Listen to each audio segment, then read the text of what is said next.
Ada sebenarnya tantangan yang sangat besar dekat-dekat ini dan agenda itu masih agenda samar-samar tapi kelihatannya akan membuncah ya ketika mulai dibicarakannya sebentar lagi akan amandemen. Dan amandemen ini saya ingin menjuluki bahwa bisa jadi menjadi kotak Pandora ya, sekali dibuka itu bisa mengundang begitu banyak setan-setan untuk masuk ke sana, bermunculanlah setan-setan. Agenda amandemen misalnya yang mulai didorong nih dan mulai bergulir terus itu termasuk misalnya soal periodisasi jabatan presiden, ada perpanjangan masa presiden, ya, termasuk begitu banyak sebenarnya yang tidak pas. Nah, saya nggak tahu ya bagaimana teman-teman juga tidak mungkin tidak hanya berhenti pada titik mundur, jatuhkan atau kemudian bicara soal perbuatan tercela, tapi juga mengawal geliat para politisi di balik amandemen ini. Karena senang sekali sebenarnya para politisi dengan posisi kalau Anda menyuarakan menjatuhkan misalnya Jokowi, para politisi akan senang sekali. Banyak yang akan menyambut itu karena kemudian membuka kesempatan untuk melakukan apa, bahkan bukan sekedar bisa melakukan sesuatu, bisa menjadi alat jual beli kepentingan, menawarkan sesuatu yang harus dibeli dengan harga tertentu dan lain-lain sebagainya. Udah sekian lama sebenarnya saya ingatkan. Saya ingat berkali-kali misalnya di ILC saya sudah bicara soal bahayanya kutukan periode kedua kan, the curse of second term. Kalau kita baca misalnya the curse of second term di pemerintahan Amerika, hampir semua presiden di second period itu mengalami kegagalan. Tidak ada yang tidak. Hampir semua, 94 atau 95% itu mengalami kegagalan. Itu bisa dilihat dari jumlah dukungan terhadap partai penyokong presiden itu pasti anjlok. Termasuk, kalau kita akui termasuk Obama. Ya, di second period itu dia mengalami.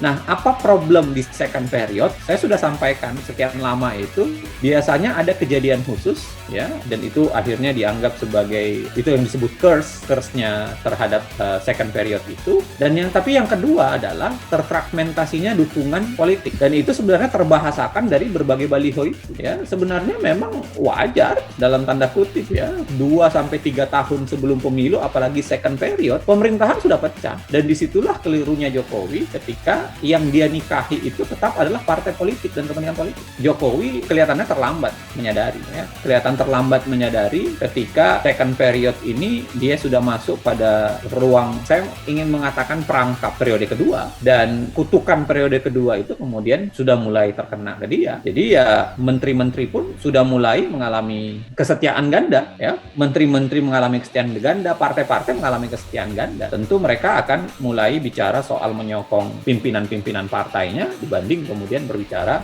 menyokong presiden. Dan itu sebenarnya yang terjadi sekarang. Jadi pada satu sisi ini saat-saat rapuhnya presiden, dan bayangan saya sebagai presiden harusnya dia mengambil posisi ini untuk segera membalik kerapuhan dukungan politik, kerapuhan relasi dengan pemerintahan daerah secara vertikal, pemerintahan secara vertikal, dan kerapuhan relasi dia dengan publik.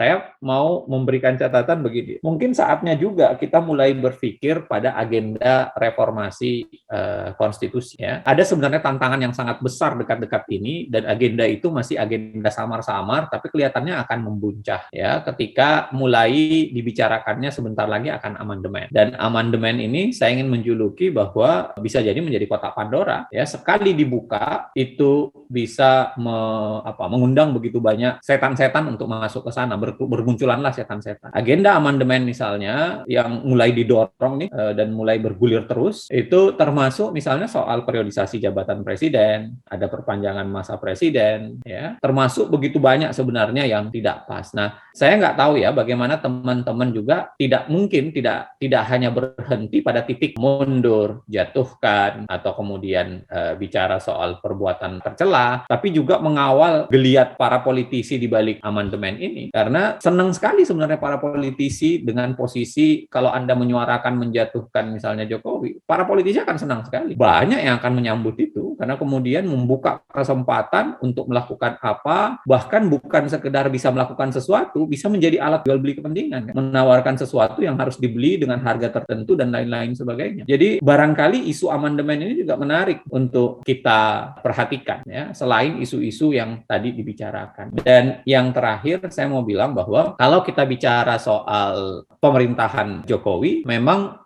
udah sekian lama sebenarnya saya ingatkan. Saya ingat berkali-kali misalnya di ILC saya sudah bicara soal bahayanya kutukan periode kedua kan, the curse of second term. Kalau kita baca misalnya the curse of second term di pemerintahan Amerika, hampir semua presiden di second period itu mengalami kegagalan. Tidak ada yang tidak. Hampir semua, 94 atau 95% itu mengalami kegagalan. Itu bisa dilihat dari jumlah dukungan terhadap partai penyokong presiden itu pasti anjlok. Termasuk, kalau kita akui termasuk Obama. Ya, di second period itu dia mengalami. Nah, apa problem di second period? Saya sudah sampaikan sekian lama itu, biasanya ada kejadian khusus, ya, dan itu akhirnya dianggap sebagai, itu yang disebut curse-nya terhadap second period itu. Dan tapi yang kedua adalah terfragmentasinya dukungan politik. Dan itu sebenarnya terbahasakan dari berbagai baliho itu. Ya, sebenarnya memang wajar dalam tanda kutip ya, 2-3 tahun sebelum pemilu, apalagi second period, pemerintahan sudah pecah. Dan disitulah kelirunya Jokowi ketika yang dia nikahi itu tetap adalah partai politik dan kepentingan politik. Dia paksa terus dirinya, padahal menurut saya sebenarnya ada dua kesempatan yang bisa dia lakukan. Yang dia lakukan adalah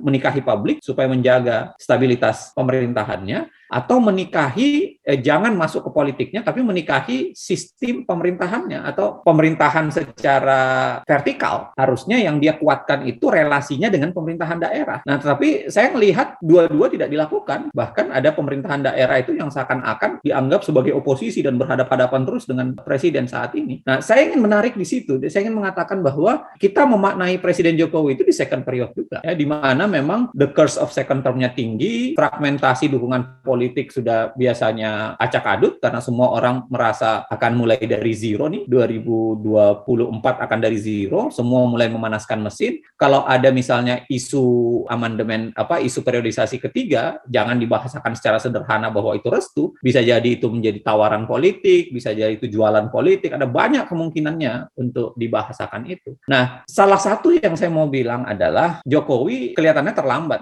menyadari, ya, kelihatan terlambat menyadari ketika second period ini dia sudah masuk pada ruang, saya ingin mengatakan perangkap periode kedua, dan kutukan periode kedua itu kemudian sudah mulai terkena ke dia. Jadi ya menteri-menteri pun sudah mulai mengalami kesetiaan ganda, ya, menteri-menteri mengalami kesetiaan ganda, partai-partai mengalami kesetiaan ganda. Tentu mereka akan mulai bicara soal menyokong pimpinan-pimpinan partainya dibanding kemudian berbicara menyokong presiden, dan itu sebenarnya yang terjadi sekarang. Jadi pada satu sisi ini saat-saat rapuhnya presiden, dan bayangan saya sebagai presiden harusnya dia mengambil posisi ini untuk segera membalik kerapuhan dukungan politik, kerapuhan relasi dengan pemerintahan daerah secara vertikal, pemerintahan secara vertikal, dan kerapuhan relasi dia dengan publik. Begitu.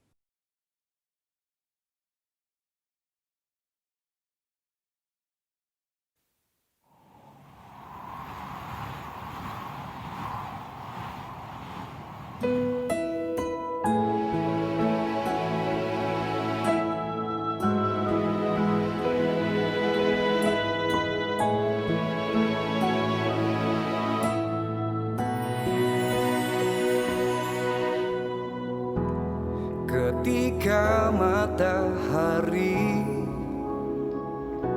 hanya di atas kepala, panas melelehkan padang yang luas, tak ada naungan, tapi engkau pemimpin adil. Tuhan memberi kabar gembira, setiap manusia adalah khalifah di muka bumi ini. Tapi engkau khalifah dari khalifah, kau dinaungi, kau diselamatkan.